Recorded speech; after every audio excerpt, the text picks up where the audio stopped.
우리가 지난 시간에는 예레미야 대언자가 바빌론 포로 생활 가고 있는 또 가 있는 그와 같은 자기 민족들을 향해서 마음을 다해서 하나님을 구하면 너희가 지금 받고 있는 징계가 오히려 너희를 위해서 약이 될 수 있다. 그래서 마음을 다해서 하나님을 찾고 마음을 다해서 하나님께 기도해야 된다. 이와 같은 그 말씀을 전했던 사실을 제가 여러분에게 말씀드렸습니다. 예레미야 29장 11절에 있는 것처럼 하나님이 우리에 대해서 생각을 가지고 계신데 그 생각은 우리에게 재앙을 주려는 그런 생각이 아니고 평안을 주려는 생각이라고 하나님께서 우리에게 이야기를 하고 있습니다. 그래서 마음을 다해 하나님께 기도하고 마음을 다해 우리 주 하나님을 찾으면 그러면 하나님을 찾고 또 하나님이 주시는 그와 같은 진리를 발견할 수 있다고 성경을 통해서 제가 말씀을 드렸습니다. 예레미야가 지금 50장이 넘는 이런 긴 말씀입니다. 지금까지는 대부분 이 이스라엘과 그 다음에 그 유다 백성들 향한 그와 같은 하나님의 말씀, 이 말씀 가운데도 특별히 지금 21세기를 살고 있는 저와 여러분이 개개인에게 적용이 될 수 있는 그런 말씀, 교회에 적용이 될 수 있는 그런 말씀, 이런 것들 중심으로 하나님의 말씀을 이제 선포했습니다. 근데 예레미야 30장부터 33장은 그 안의 내용이 사실은 저희하고 상관이 있는 그런 내용이 아니고 지금 저기 팔레스타인 땅에 돌아와 있는 진짜 아브라함의 후손들, 아브라함의 허리에서 나온 진짜 유대인들에 대한 하나님의 말씀이에요. 그래서 좀 고민을 했습니다. 이 말씀을 뛰어넘고 그 뒤로 다시 넘어갈까 이런 생각도 하면서 하나님께서 우리의 배움을 위해서 이 모든 것을 기록하셨기 때문에 30장에서 33장에 있는 말씀, 이거는 보통 위로의 말씀이라고 이렇게 불립니다. 특히 누구를 위로하는 거냐 하면 이스라엘 백성, 유대 백성들을 위로하는 그런 말씀인데 이 말씀을 통해서 세상이 어떻게 변하고 있고 또 하나님께서 이루고자 하시는 그런 일들이 어떻게 하나님의 뜻대로 이루어지고 있는가 이런 것들을 가르치는 것도 목사의 책무라고 하는 그런 생각이 들어서 그래서 여기 30에서 33장에서도 제가 몇 번 강해를 하려고 그렇게 이제 준비를 했습니다. 그래서 오늘 저와 여러분이 읽은 30장 이 말씀을 가서 보시면 하나님께서 이스라엘 백성과 그 다음에 유다 백성이 바빌론에서 이제 회복이 되고 그 다음에 궁극적으로는 우리 주 예수님께서 이 땅에 다시 오시기 전에 이 땅에 오셔서 예수님께서 천년왕국을 이제 확립하실 텐데 그 천년왕국이 이루어지기 전에 온 땅에 흩어져 살던 이스라엘의 그 12지파가 하나님의 계획에 따라 저 이스라엘 땅에 지금 돌아가고 있는 저 사실, 저 회복에 대해서 하나님이 우리에게 지금 말씀해주고 있습니다. 여러분이 예레미야 31장 26절 말씀 가서 보시면 알겠지만 이 말씀에 내가 깨어 살펴보니 내 잠이 내게 달았더라. 그래서 30장 그 다음에 31장 거기 있는 그 부분의 말씀은 예레미야가 잠자는 동안에 하나님께서 받은 그런 말씀을 우리가 이해할 수가 있는데 그 잠자는 가운데 받은 그 말씀을 우리 하나님께서 예레미야야 이 말씀을 책에다가 기록해서 후대 사람들이 알 수 있도록 그렇게 남겨놓아라 이렇게 이야기하시는 그런 말씀에 따라서 예레미야가 자기가 잠자면서 받은 말씀을 기록해 놓은 것이 지금 30장과 31장에 나와 있는 그런 말씀입니다. 그래서 여기 나와 있는 말씀의 핵심 내용은 여기 가서 보니까 뭐라고 이제 기록이 되어 있냐 하면 3절에 주가 말하노라 보라 날들이 이르니 때가 이른다 그 얘기예요. 내가 내 백성 이스라엘과 유다의 포로된 자들을 다시 데려오며 지금 예레미야는 지금 유다 백성들을 향해서 이미 이스라엘 북왕국 10지파는 아시리아에 의해서 멸망을 당한 그런 상태예요.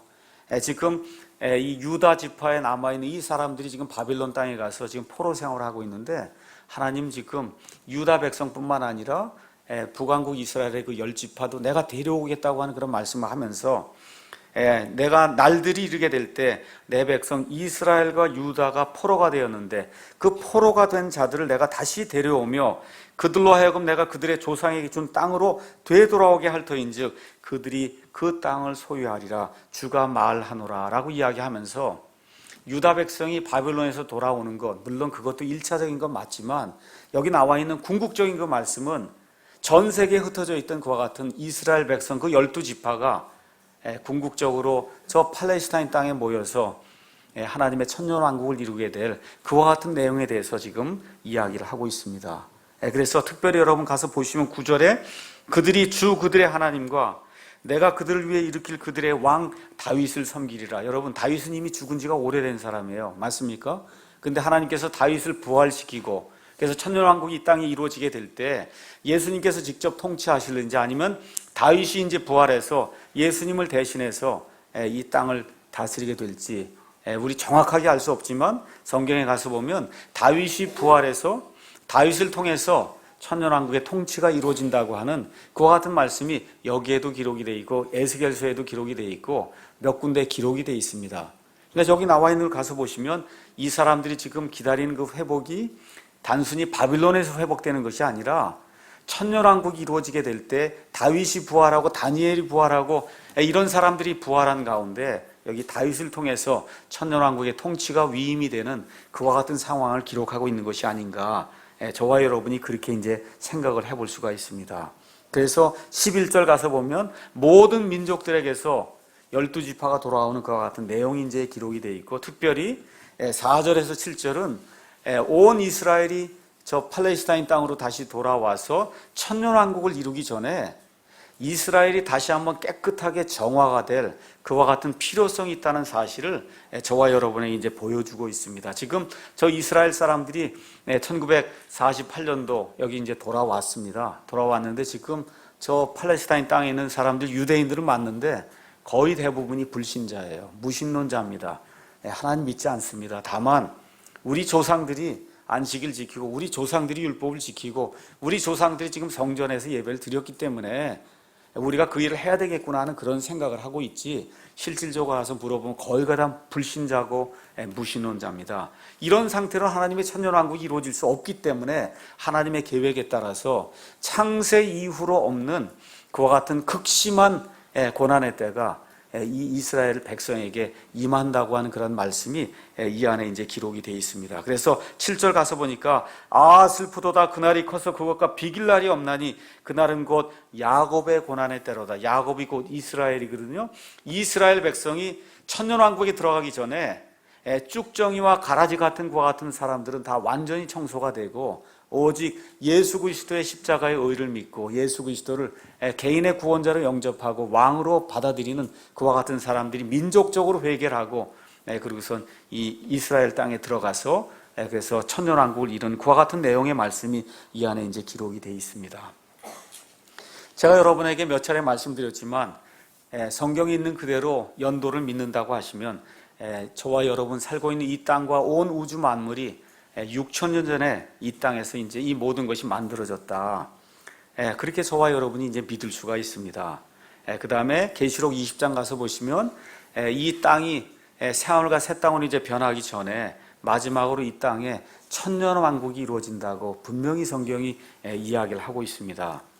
그런데 천주교의 이스라엘 대체 신학으로 인해서 대부분의 사람들이, 심지어 성도들도 목사님들도 이스라엘의 회복을 믿질 않습니다.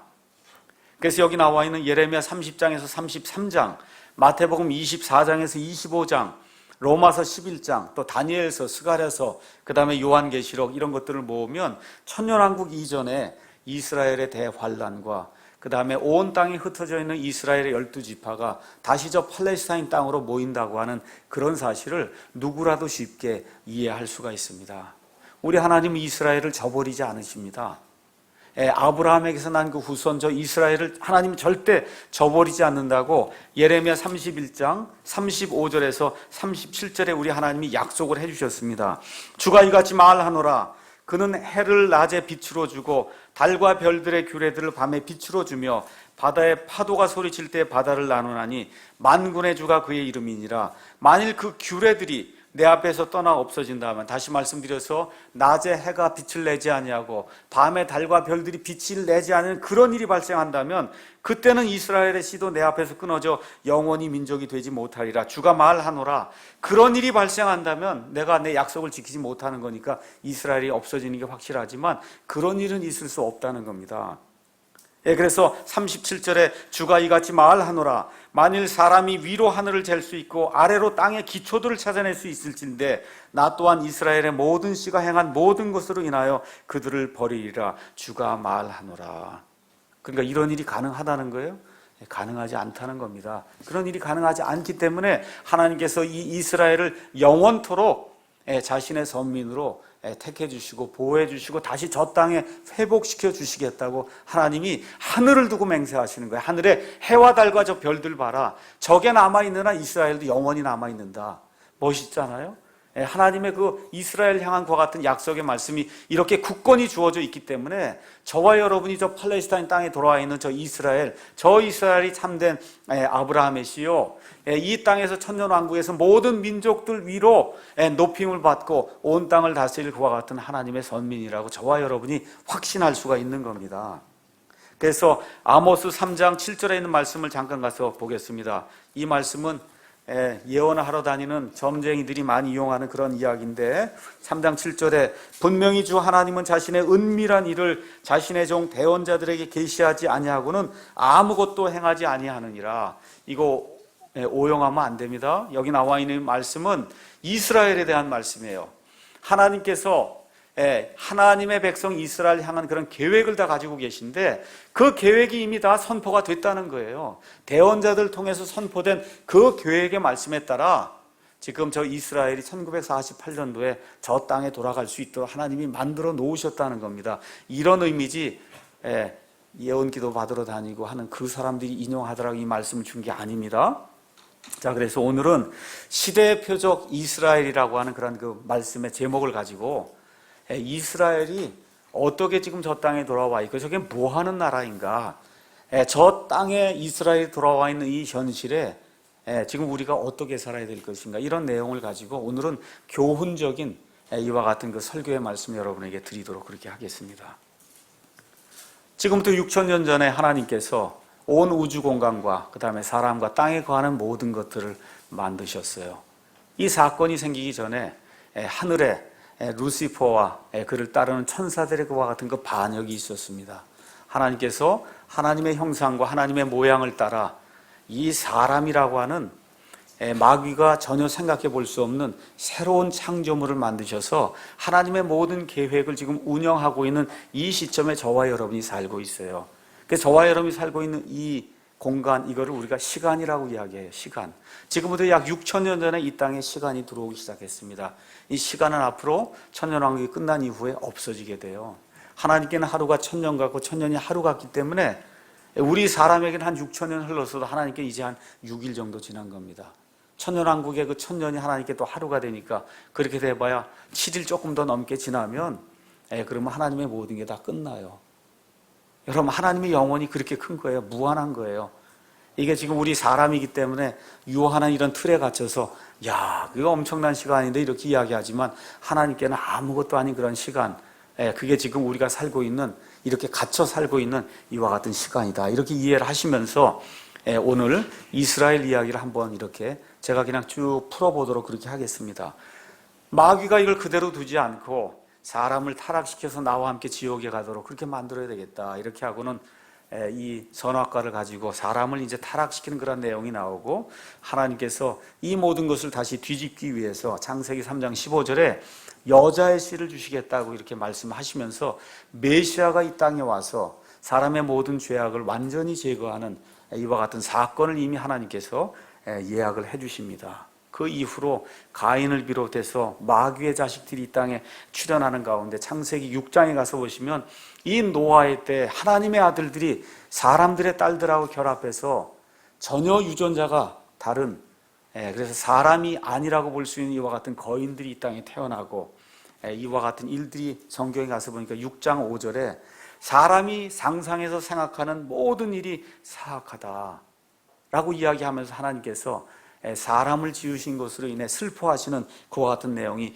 그 안에 기록이 되어 있습니다. 이후에 하나님께서 노아의 대홍수를 통해서 완전한 유전자를 가지고 있던 노아와 나머지 그의 사람, 노아와 그의 아들들과 그의 며느리들, 그래서 8명만을 남기고 하나님이 몽땅 다 홍수로 사람을 멸절시키는 그와 같은 내용이 기록되어 있고, 그 이후에 이 사람들이 바벨탑에 모여서 그래서 또 하나님을 대적하기 위해서 계획을 짜는 그런 내용들이 그 이후에 9장, 10장 이렇게 이제 기록이 되어 있고, 창세기 11장의 바벨탑 사건을 통해서 도저히 이대로 두면 안 되겠구나 해서 말을 혼잡하게 하시면서 온 세상으로 사람들을 흩어보내는 그와 같은 일이 지금부터 약 4,500년 전, 4,300년 전에 있었다고 성경이 그렇게 이야기를 하고 있습니다.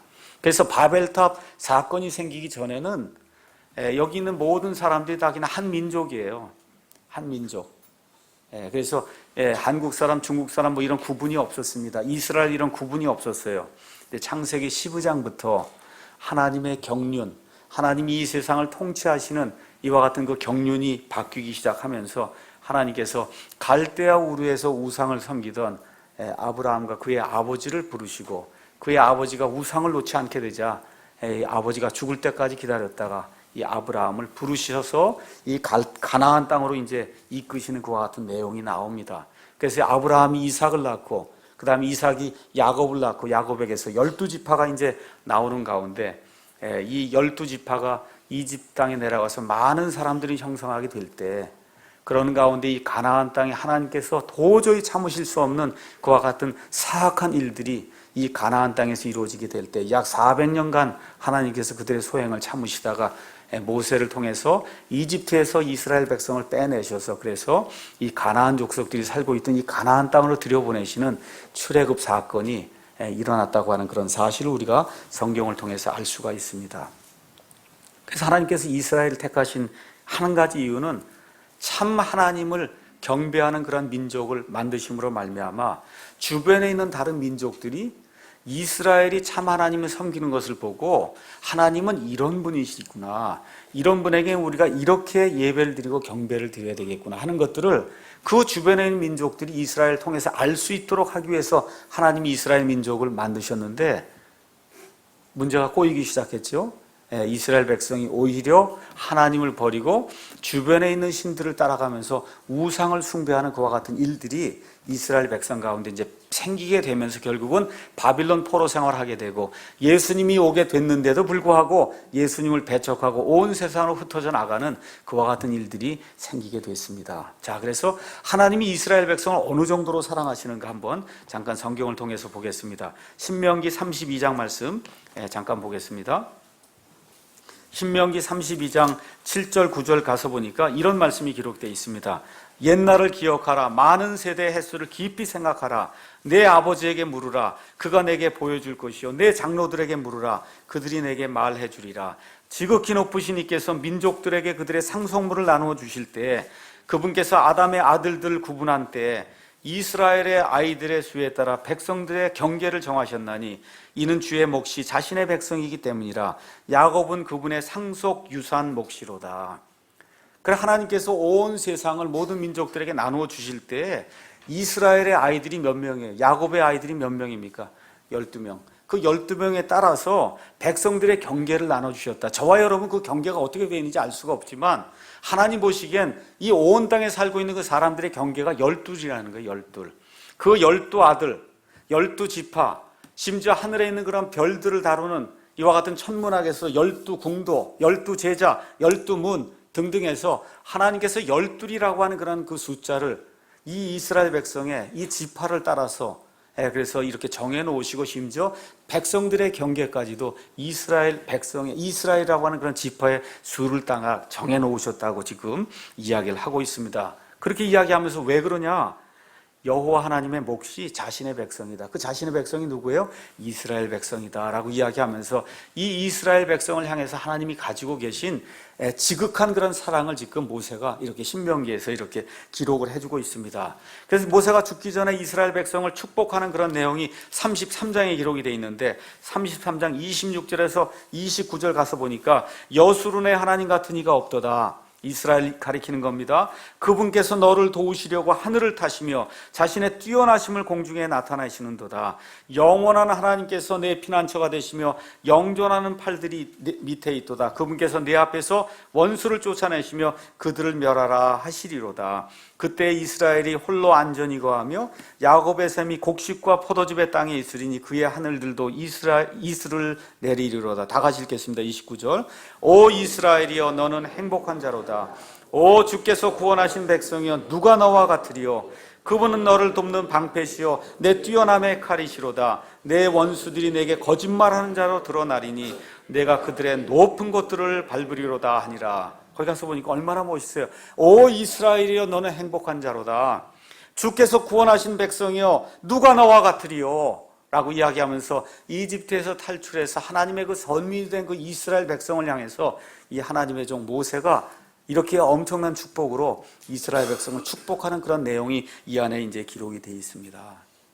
그래서 이스라엘이 해야 될 일은 하나님의 선민으로서 주변 민족들에게 참 하나님이 어떤 분이신가를 드러내야 되고, 또 하나님은 창세기 3장 15절에 기록한 대로 약속하신 대로 이스라엘을 통해서 메시아를 내고 그 메시아가 온 세상의 죄를 제거하는 그런 일을 하시기 위해서 이스라엘 백성을 택하셨다고 성경이 이야기하고 있습니다. 그래서 요한복음 4장 22절에 가서 보니까 구원이 유대인에게서 난다. 너희는 알지 못하는 것에 경배하고 우리는 아는 것에게 경배하노니. 왜 그래요? 구원이 이스라엘에서 유대인에게서 난다고 우리 예수님께서 직접 말씀해 주십니다. 그래서 갈라디아서 4장 4절 가서 보니까 때가 충만히 찼을 때 하나님께서 여자의 몸에서 여자의 씨를 내주셨다고 하는 그런 말씀을 우리에게 이야기하고 있습니다. 그래서 때가 충만히 찼을 때, 지금부터 약 2000년 전에 우리 주 예수님께서 하나님이신데도 불구하고 사람의 이 육신을 입고 이 땅에 오셨어요. 이 땅에 오셔서 3년 반 동안의 공생애를 통해서 내가 곧 메시아, 구약시대에 그렇게 기록이 되어 있는 여자의 씨, 이스라엘을 구원할 것 같은 메시아라고 예수님께서 줄기차게 외치고 다녔지만 이스라엘 백성이 고개를 설레설레 흔들면서 받아들이질 않습니다.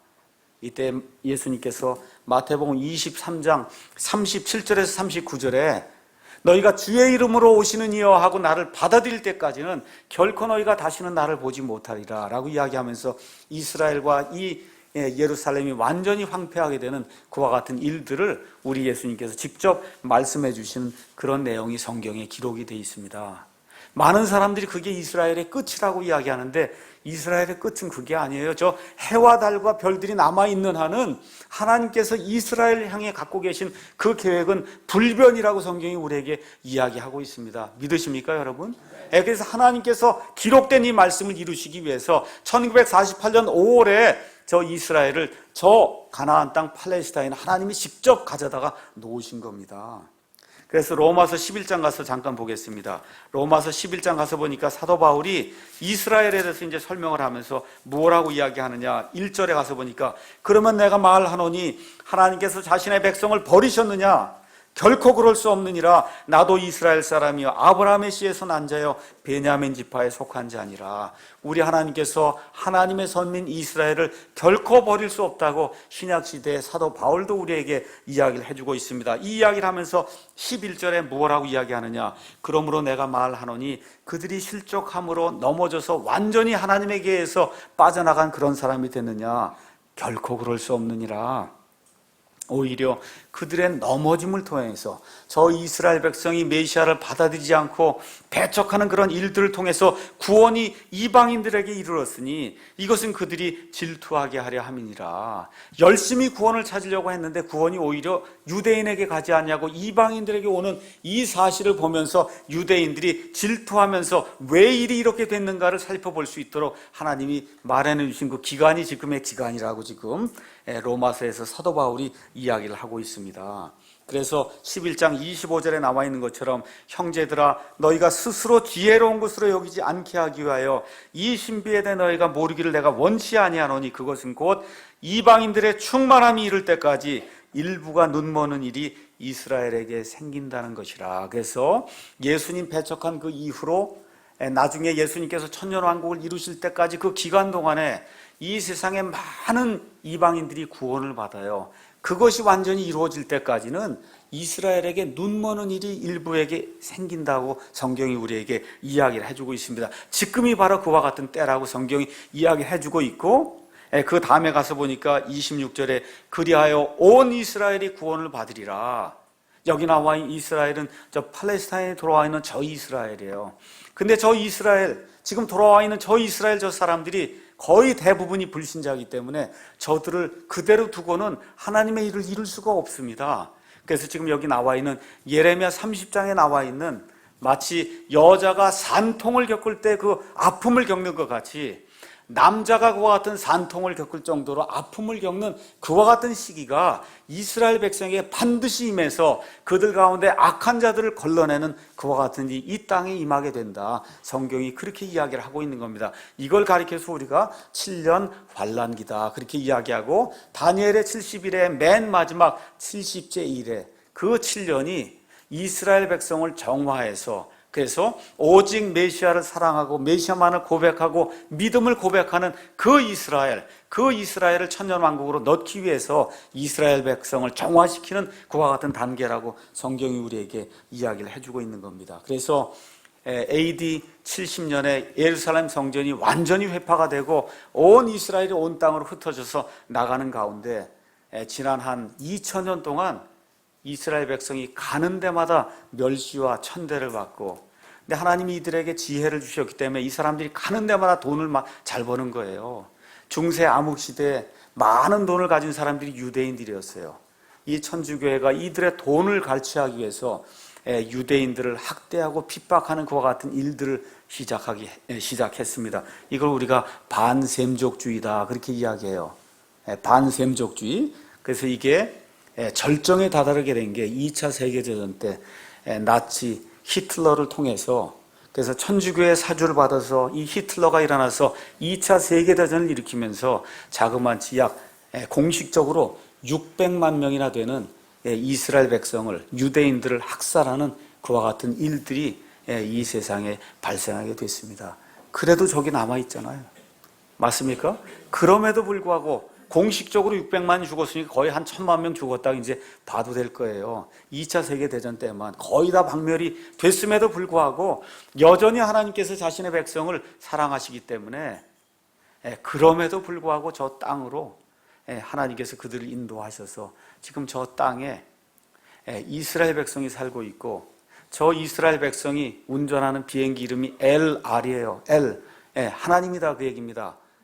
하나님, 이스라엘. 그렇죠? 엘로힘 할 때 그 엘, 하나님, 그 하나님이 움직이는 그런 비행기가 지금 떠서 온 세상을 지금 돌아다니면서 아직도 우리 하나님이 우리를 사랑하신다고 하는 그런 사실을 온 세상 사람들에게 증언하는 이때에 저와 여러분이 살고 있는 겁니다.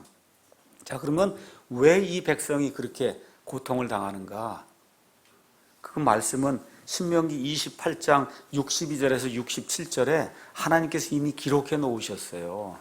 너희가 순종하지 않으면 온 세상 모든 민족들에게 조롱거리가 되고 멸시거리가 돼서 온 세상으로 흩어져 나갈 거라고 하나님이 이미 말씀해 주셨습니다. 아모스 3장 7절에 있는 그 말씀처럼 하나님께서는 자신의 일을 자신의 대언자들 통해 충분히 계시하신 이후에 하신다고 하는 그런 말씀에 따라 신명기 28장 62절에서 67절의 그 말씀을 하나님이 이미 기록을 해주시고, 레위기 26장 18절, 21절, 24절, 28절 가서 보면 하나님께서 너희가 나를 섬기지 아니하고 우상을 섬기게 될 때 7배나 7배나 7배나 7배나 재앙을 더하겠다고 하나님이 말씀하세요. 뭐에 7배인지 나와 있지 않아요. 근데 7 나오는 건 왜? 완전한 수거든요. 그러니까 이 이스라엘 백성이 하나님의 말씀을 듣지 않을 때는 하나님께서 완전하고도 완전한 심판으로 너희를 심판하겠다고 하나님이 그렇게 7이라고 하는 숫자를 이야기하면서 4번이나 이야기하면서 이스라엘 백성을 하나님이 정화시킬 것을 성경이 우리에게 이야기하고 있습니다. 그래서 저와 여러분이 기억하셔야 될 것이, 그럼 하나님이 이스라엘을 완전히 버리셨느냐?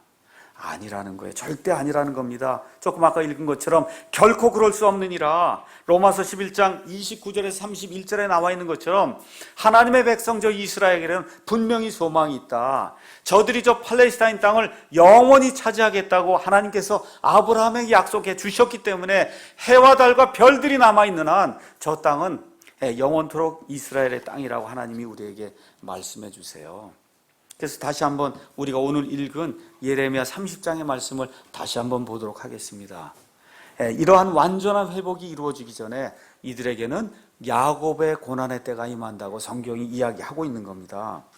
6절 제가 읽어보겠습니다. 너희는 남자가 아이를 베어 산고를 겪느냐 하고 묻고 또 알아보라. 남자마다 산고를 겪는 여인같이 자기 손을 허리에 대며 모든 얼굴이 창백하게 변함을 내가 보면 무슨 까닭이나.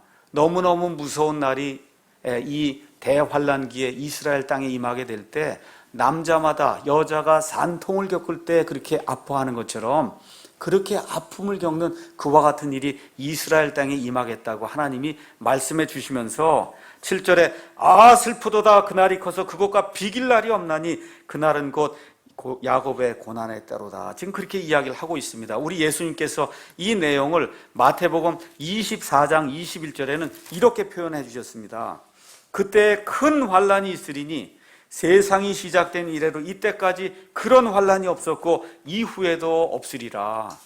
다니엘서도 역시 똑같은 말씀이 그 안에 기록이 되어 있습니다. 다니엘서 12장에 가서 보니까 1절에 그때 내 백성의 자손들을 위하여 일어서는 큰 통치자 미가엘이 일어날 것이요 또 고난의 때가 있으리니 그것은 민족이 있은 이래로 그때까지 결코 없었던 고난일 것이며 그때 내 백성이 구출을 받되 책에서 발견된 바 기록된 모든 자가 구출을 받으리라 이야기하면서 마지막 때 천년왕국에 들어가게 될 그 이스라엘의 남은 자들을 하나님께서 정결하게 해서 들여보내시기 위해서 쭉정이들을 갈라내는 그와 같은 엄청난 고난의 때, 지금까지 이스라엘이 민족이 된 이후로 한 번도 겪어보지 않았던 그와 같은 엄청난 고난의 때가 이스라엘 백성에게 임한다고 성경이 우리에게 이야기를 하고 있습니다. 그래서 그 내용이 스가랴서 13장에 정확하게 기록이 되어 있어요. 13장 8절 9절 가서 보니까 주가 말하노라 그 온 땅에서 그 안에 3분의 2는 끊어져 죽을 것이요 오직 3분의 1만 그 안에 남으리라. 저 팔레스타인 땅의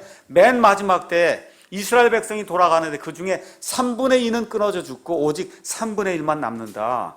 근데 그 3분의 1도 그냥 남는 것이 아니라 9절 가서 보니까 내가 그 3분의 1을 불 가운데로 지나가게 하고 은을 정죄하듯 그들을 정죄하며 금을 단련하듯 단련하리라. 엄청난, 여러분 이 불 속에 금을 집어넣고 하면 불순물이 빠져나가게 될 때 금이 완전히 녹아야 되죠. 맞습니까? 저 이스라엘 백성 가운데 이렇게 금처럼 남을 자들 천년왕국에 들어가서 이 다윗과 함께 예수님과 함께 천년왕국을 다스릴 그와 같은 그 이스라엘을 하나님께서 남겨놓으시기 위해서 금을 재련하듯이 이 불 속을 이 사람들이 통과하도록 이 엄청난 고난을 주시겠다고 하나님이 이야기하십니다. 이렇게 될 때 그들이 내 이름을 부르리니 주의 이름으로 오시는 이여 하고 예수님을 부르는 그와 같은 일이 이 고난을 통하지 않고는 이스라엘 백성이 생기지 않는다는 겁니다. 그들이 내 이름을 부르리니 내가 그들의 말을 들으며 또 말하기를 그것은 내 백성이라 할 것이요 그들은 말하기를 하나님 여호와 하나님은 내 하나님이시니다 하리라 하는 그런 일이 맨 마지막 때 천년왕국이 이루어지기 바로 전에 이스라엘 땅에서 발생할 것이라고 성경이 우리에게 이야기를 하고 있습니다.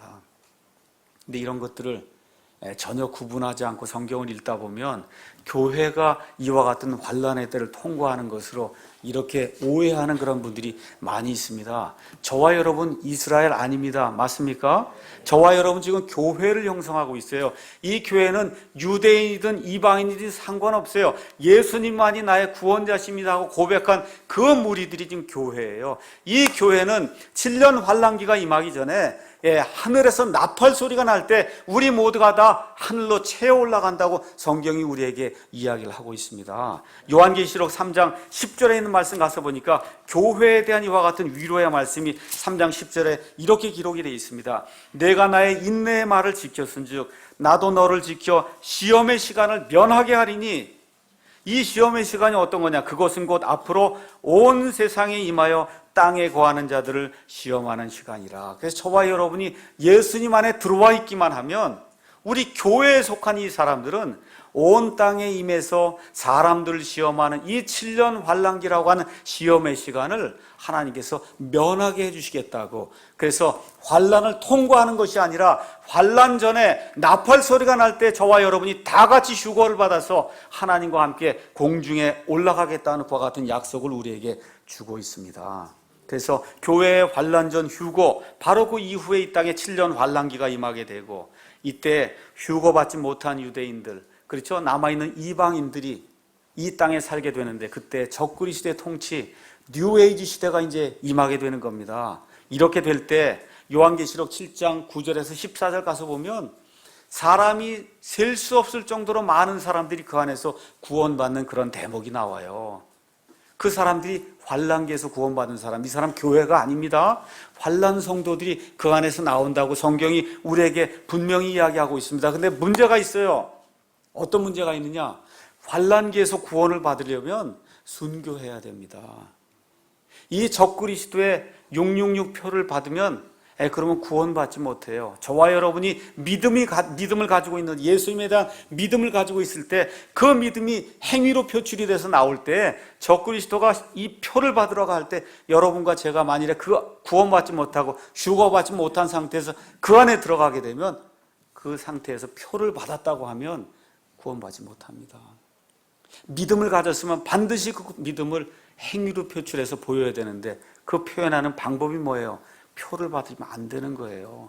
그래서 여기 엄청난 숫자가 순교해서, 그래서 환란 성도로 구원받는 그런 내용이 요한계시록에 기록이 되어 있습니다. 어제 점심에 저희 학생들하고 같이 이제 밥을 먹으면서 싸이 이야기를 했어요. 싸이의 젠틀맨 이야기 제가 이렇게 인터넷에 다 올려놓고, 이게 바벨탑 사건부터 시작이 되고 맨 마지막에 온 세상 사람들이 결국은 이 뉴에이지 시대를 이렇게 겪게 되는데, 지금 그거에 전도사로 지금 싸이가 떠서 온 세상이 지금 바벨론 문화를 지금 선포하고 있거든요. 그 얘기를 해서 다 가서 한번 봐라. 그 얘기 한 다음에 안 믿어도 괜찮다. 나 하늘로 올라가면 그 다음에 이거 꼭 기억해야 된다. 내가 얘기해 준 거 꼭 기억해라.